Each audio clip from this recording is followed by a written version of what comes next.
RS Unani pharmacy, गुर्दे, पित्ते में पथरी, दोबारा पथरी ना होने का किया जाता है मुकम्मल इलाज।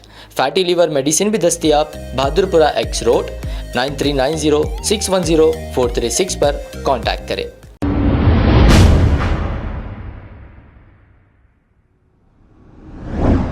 अस्सलाम वालेकुम नाजरीन, 7H न्यूज सच को रखे आपके आगे।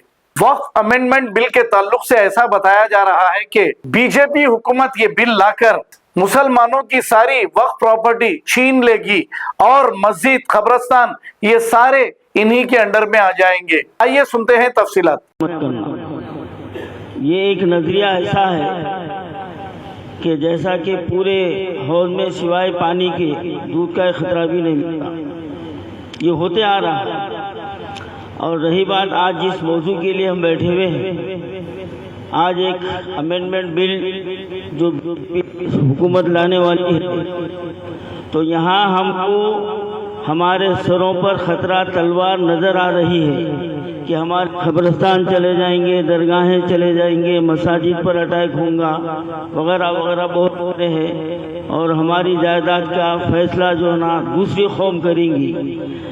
लेकिन मैं ये पूछना चाहता हूँ कि जब वक्फ में जब हमारे लोग हमारे सर पर तलवारें बरसा रहे थे, उस वक्त हम कहाँ थे?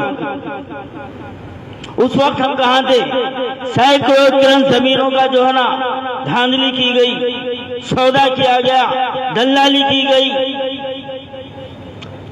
पुकारा गया कि फलाने कब्रिस्तान में इतने जो ना मकानात बन गए, फलाने मस्जिद को शहीद कर दिया गया। उस वक्त हमारी आवाज क्या हो गई थी? सोचने वाली बात है ये। हाँ? और फिर सितम ज़रीफ़ी ये है कि 10 साल तानाशाही हुकूमत के बाद तेलंगाना के अवाम ने एक नई सरकार को मौका दिया, कांग्रेस को मौका दिया, लेकिन आज ये कांग्रेस 8 महीने 9 महीने के बाद इसका जो रवैया दिख रहा है वो साबिका हुकूमत से बदतर दिख रहा है।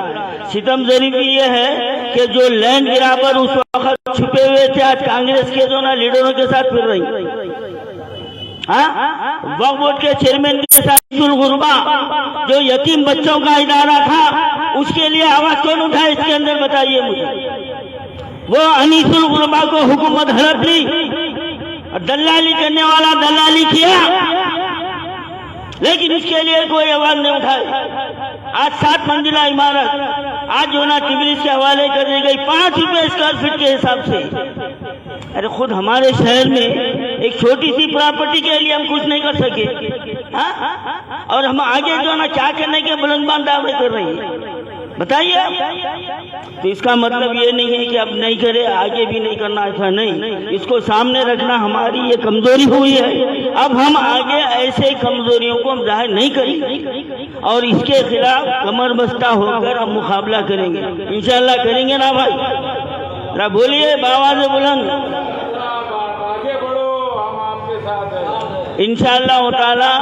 इसी के ताल्लुक से वक्फ अमेंडमेंट बिल के ताल्लुक से एक लाहे अमल तरतीब देने के लिए 10 तारीख को बाग़ आमा में मौलाना अबुल कलाम आज़ाद रिसर्च इंस्टीट्यूट में 2 बजे से एक इजलास कुल जमाती रखा गया है।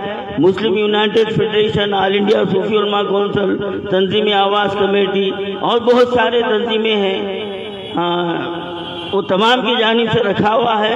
मैं आप तमाम को फर्दन दावत दे, फर्दन शकील भाई आपको खास तौर पर कि आप तशरीफ लाइए, आप हैदराबाद में रहिए, उस तो उसमें इंशाअल्लाह ताला हम सब मिलकर एक ऐसा लाहे अमल तरतीब देंगे, एक शहर में एक हलचल मचाएंगे, और इसमें जो है नाम कांग्रेस के। अब आपको गुर्दे में और पित्ते में पथरी यानी किडनी स्टोन या गैल ब्लैडर स्टोन होने पर नहीं है घबराने की ज़रूरत। शहर हैदराबाद में सालों से इस इलाज के लिए खानदानी सिलसिले से चला आ रहा है भरोसेमंद नाम RS यूनानी फार्मेसी, जहां पर खास तौर पर पित्ते में मौजूद पथरी और दोबारा पथरी ना होने का किया जाता है मुकम्मल इलाज। आपको इस दर्द से हमेशा के लिए मिल जाएगा छुटकारा। No side effects, no operation. तशखीस करते हुए दवाएं की जाती है फराहम। तो देर ना करें, जल्द ही तशरीफ लाए RS Unani pharmacy, Bahadurpura X road, opposite Canara Bank, Hyderabad. मजीद तफसीलात के लिए रब्त करें 9390610436 पर। खबर है शहर की, खबर है गाँव की, खबर है सारी दुनिया की। 7H न्यूज पसंद आए तो लाइक कीजिए, शेयर कीजिए और सब्सक्राइब करना ना भूलें। 7H news.